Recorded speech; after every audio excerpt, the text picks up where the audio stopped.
Dear students, good morning. Myself, Dr. Ashish Garg, Associate Professor in Chemistry, SEET, RN Ruia government college, Ramgarh, Shekhawati, district Sikar, Rajasthan. बच्चों, BSc part third में first paper inorganic chemistry, इसमें हमने polymers that is silicones and phosphazenes हमने start किया हुआ है। आज के सेशन में हम ऑर्गेनिक एंड इनऑर्गेनिक पॉलीमर्स, इनका कंपैरिजन, हम इनका तुलनात्मक अध्ययन करेंगे। बच्चों देखिए, इनऑर्गेनिक ऑर्गेनिक पॉलीमर्स, कार्बनिक बहुलक हम 11th क्लास से देखते हुए आते हैं, पढ़ते हुए आते हैं, और सबसे पहला पॉलीमर हम पढ़ते हैं एथीन से polythene by using Ziegler Natta catalyst, right. तो ऑर्गेनिक पॉलीमर्स के अंदर यहां पर हम देखते हैं बच्चों की कार्बन की चेन होती है, जबकि इनऑर्गेनिक पॉलीमर्स के अंदर कार्बन के अलावा, मैंने मेरे प्रीवियस लेक्चर्स में भी बताया था कि कार्बन के अलावा बहुत से तत्व हैं, like sulphur, nitrogen, oxygen, silicon and phosphorus. ये 5 एलिमेंट्स हैं, बड़े कॉमन एलिमेंट्स हैं, जो कि सामान्यतः अकार्बनिक पॉलीमर्स में, इनऑर्गेनिक पॉलीमर्स में होते हैं। बच्चों, मैं यहां पर मैंने 1 to 9, यहां 1 to 9 मैंने इनका कंपैरिजन, तुलना की है मैंने कि किस तरह से ऑर्गेनिक पॉलीमर्स इनऑर्गेनिक पॉलीमर्स से भिन्न होते हैं। तो बच्चों, हम देखते हैं यहां पर फर्स्ट, देखिए बच्चों, ये लेफ्ट साइड है and this is the right side. Left side में मैंने लिखा है ऑर्गेनिक पॉलीमर्स और राइट साइड में मैंने लिखा है इनऑर्गेनिक पॉलीमर्स। हम देखते हैं कि किस तरह से, क्या प्रॉपर्टीज ऑर्गेनिक पॉलीमर्स की हैं और क्या प्रॉपर्टीज इनऑर्गेनिक पॉलीमर्स की हैं, जो कि ऑर्गेनिक पॉलीमर्स से इनको अलग दर्शाती हैं, भिन्न बताती हैं। तो हम देखिए बच्चों, इसको स्टार्ट करते हैं। वी स्टार्ट फ्रॉम कि ऑर्गेनिक पॉलीमर्स में जो बैकबोन होती है, हम चाहे एक सिंपल पॉलीमर हम ले लेते हैं पॉलीथीन, तो वहां पर कार्बन की अनंत श्रृंखला होती है, एक सीधी श्रृंखला होती है। तो बच्चों, यहां पर जो बैकबोन होती है पॉलीमर की, वो बनी होती है कार्बन की, और ये बच्चों लीनियर भी होती हैं और श्रृंखला युक्त भी होती हैं, ब्रांच्ड भी हो सकती हैं, राइट। तो जब ऑर्गेनिक पॉलीमर की बात आती है तो सबसे पहला बिंदु यह होता है कि यहां पर कार्बन की बहुलकीय श्रृंखला, पॉलीमर चेन कार्बन की बनी होती है, यानी इसे हम कहेंगे बैकबोन ऑफ द पॉलीमर। जबकि यहां पर इनऑर्गेनिक पॉलीमर्स के अंदर कार्बन के अलावा, जैसा मैंने आपको बताया, this is the sulphur, nitrogen, oxygen, silicon and phosphorus. बच्चों, एक यहां पर इन 5 एलिमेंट्स की, मैं इसको बोलूंगा कि सामान्यतः इन 5 तत्वों की अकार्बनिक बहुलकों में श्रृंखला होती है, बैकबोन होती है, और इनके अंदर क्रॉस बॉन्ड्स होते हैं। बच्चों, यहां पर क्या होता है, एक लेयर होती है, दूसरी लेयर होती है, और उनके बीच में क्रॉस बॉन्ड होते हैं, और उनमें इन एटम्स का, स्पेशली सिलॉक्सेंस के अंदर, सिलिकॉन्स के अंदर मैंने बताया था द्विविमीय सिलिकेट, चादरी सिलिकेट्स, उनमें किस तरह से ऑक्सीजन क्रॉस नेट स्ट्रक्चर बनाता है।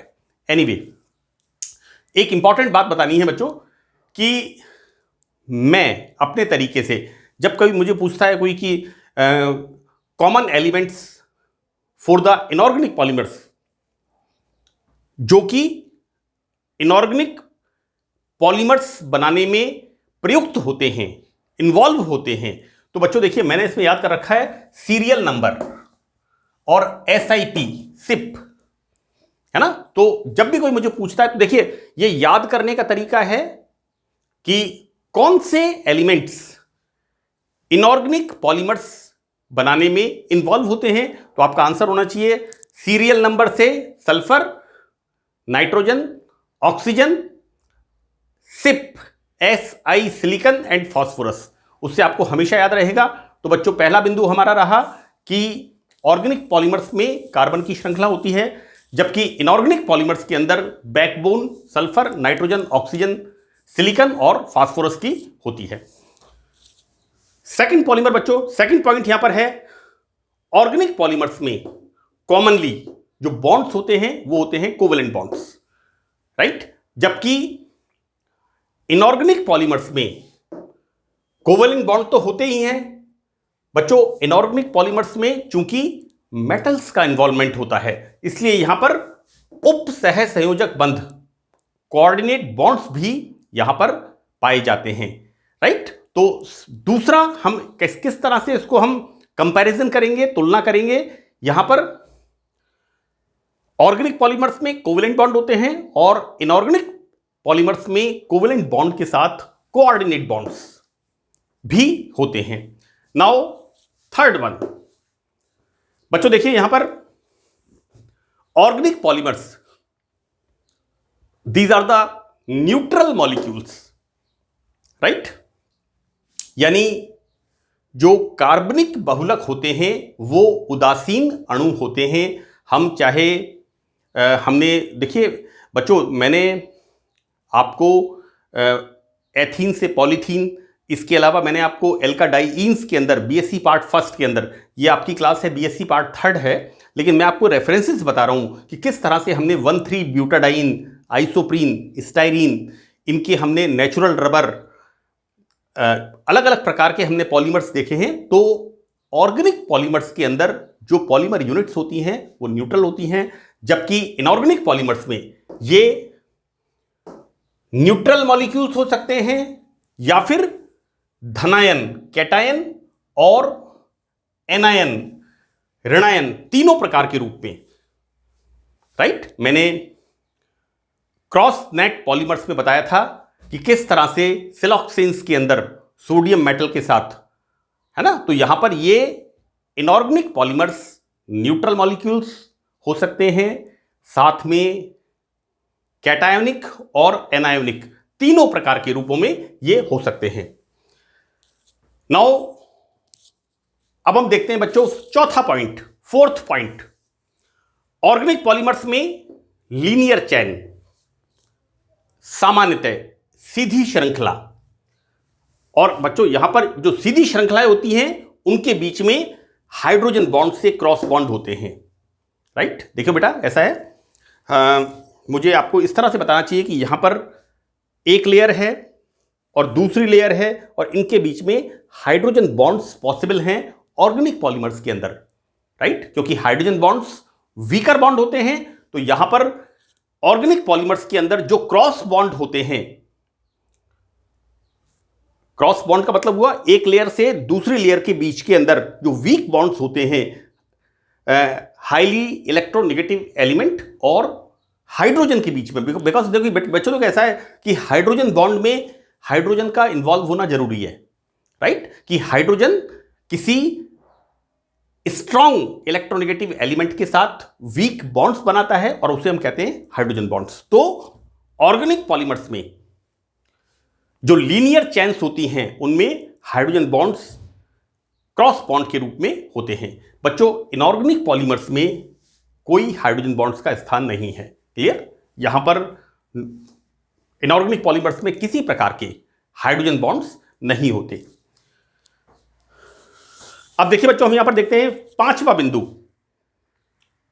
We are studying comparison between organic and inorganic polymers, right? तो यहां पर देखिए पांचवें बिंदु के अंदर इनके अंदर मेन एलिमेंट कार्बन, ये मैंने आपको शुरू में भी कहा है कि यहां पर बैकबोन होती है कार्बन की। तो ऑर्गेनिक पॉलीमर्स के अंदर मुख्य तत्व कार्बन होने के कारण ऑर्गेनिक पॉलीमर ज्वलनशील होते हैं, so that organic polymers are commonly highly inflammable. ये ज्वलनशील होते हैं क्योंकि इनमें मेन एलिमेंट कार्बन होता है। और हम देखते हैं कि ऑर्गेनिक जो सॉल्वेंट्स हैं या कंपाउंड्स हैं कॉमनली इनफ्लेमेबल होते हैं। तो ये बात हमारी क्लियर हो गई कि ऑर्गेनिक पॉलीमर्स आर कॉमनली सामान्यतः ज्वलनशील होते हैं। बच्चों यहां पर हम देखेंगे इनऑर्गेनिक पॉलीमर्स में, तो इनऑर्गेनिक पॉलीमर्स में हम एक सल्फर का पॉलीमर छोड़ दें जिसमें S सिंगल बॉन्ड S, मैंने एग्जाम्पल भी बताया है इसका क्लासिफिकेशन के अंदर। तो इनऑर्गेनिक पॉलीमर में सल्फर के पॉलीमर्स को छोड़ करके बाकी के ज्वलनशील नहीं होते, नॉट इनफ्लेमेबल। क्लियर? नाउ हम आते हैं अब नेक्स्ट पॉइंट पर। बच्चों देखिए यहां पर 6th पॉइंट, ऑर्गेनिक पॉलीमर्स किसी ना किसी विलायक में, बच्चों organic polymers commonly soluble in the organic solvents, right. तो कार्बनिक बहुलक किसी ना किसी सॉल्वेंट के अंदर सॉल्यूबल होते हैं और इनके डाइल्यूट सॉल्यूशंस को बना करके इनका मॉलिक्यूलर मास ज्ञात करते हैं। So it's very very important, हम इनका, इसको कहना चाहिए आणविक सहती, हिंदी में कहते हैं इसे मॉलिक्यूलर मास, हम इनका ज्ञात कर सकते हैं क्योंकि ऑर्गेनिक पॉलीमर्स ऑर्गेनिक सॉल्वेंट्स में इजीली सॉल्युबल होते हैं। इसके विपरीत हम क्या देखते हैं कि इनऑर्गेनिक पॉलीमर्स कोई सॉल्युबिलिटी नहीं होती, these are insoluble in the solvents, right. So that इसके कारण इनका मॉलिक्यूलर मास ज्ञात नहीं कर सकते, राइट। यहां पर इनकी आणविक सहती ज्ञात नहीं कर सकते क्योंकि इनऑर्गेनिक पॉलीमर्स सामान्यतः सॉल्वेंट्स में सॉल्युबल नहीं होते हैं।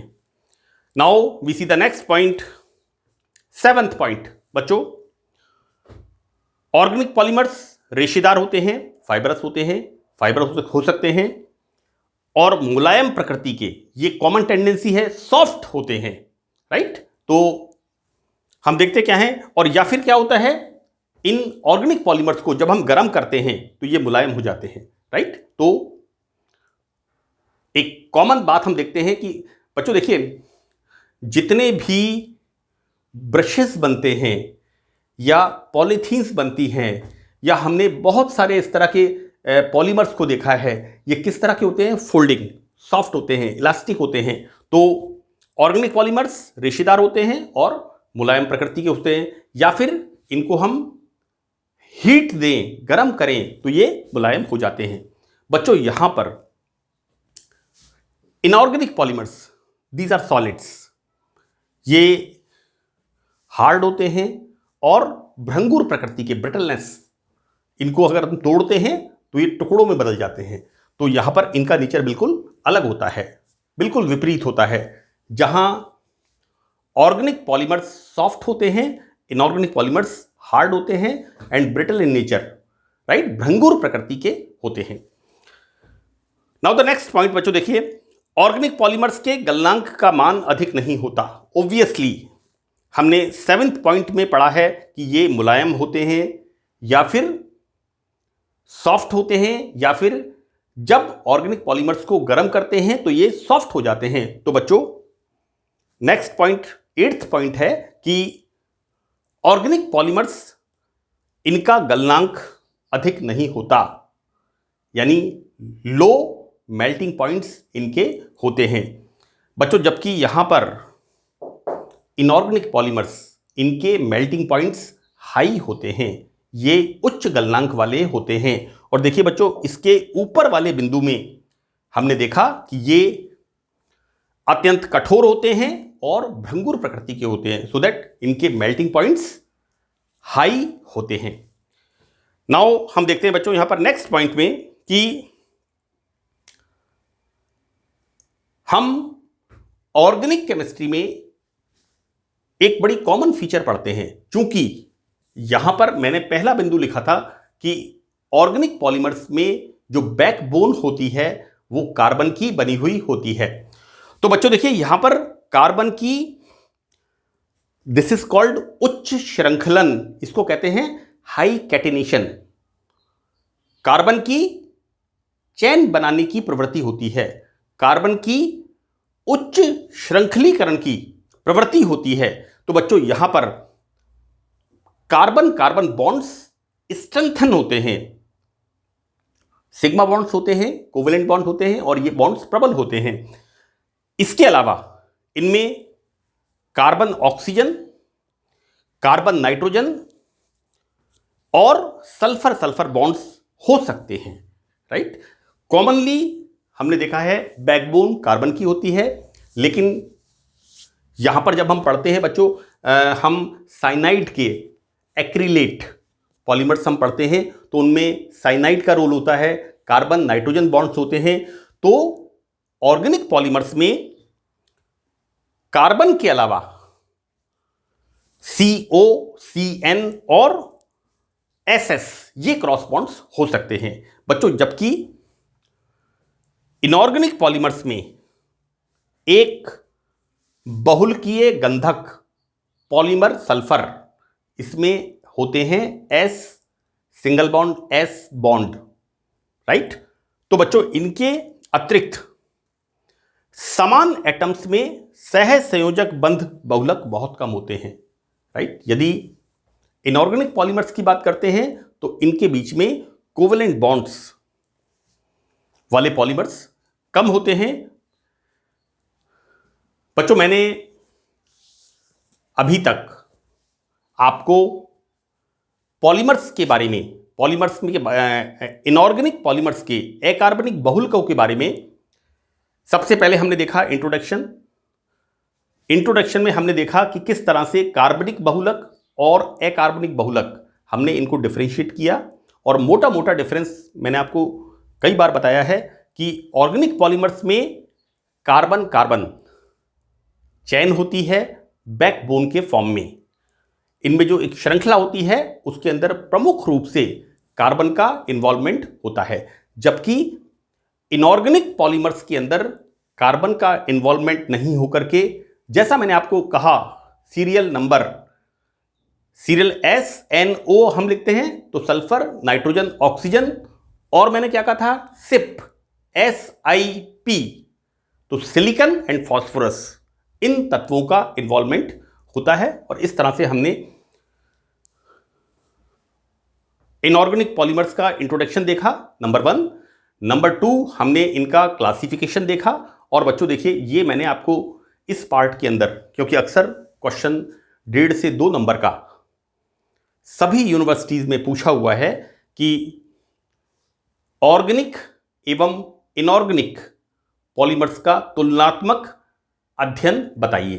तो ये बच्चों आपके लिए पर्याप्त मैटर है। तो मुझे उम्मीद है कि ये आपको अच्छी तरह से समझ में आया होगा। आप इसको ध्यान से सुनेंगे और समझेंगे और अपना क्वेश्चन आप अटेम्प्ट करेंगे।